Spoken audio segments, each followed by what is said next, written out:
If this goes wrong, you hope for the best, but be prepared for the worst.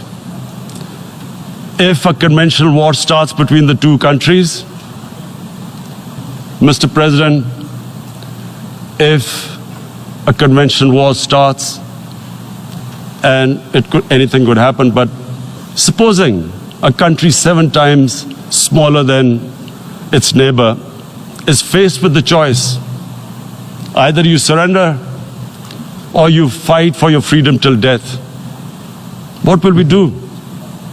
I ask myself this question. And my belief is, La ilaha illallah, there is no God but one. And we will fight.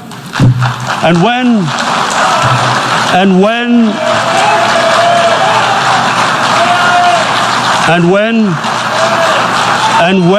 a nuclear armed country fights to the end, it will have consequences far beyond the borders.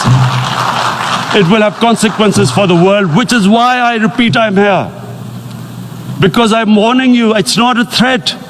It's a fair worry that where are we headed? And I've come here to tell the UN, you've got to, this is a test for the United Nations. You are the one who guaranteed the people of Kashmir the right of self-determination. They are suffering because of that. And this is the time. This is the time not to appease like in 1939 appeasement took place. This is the time to take action.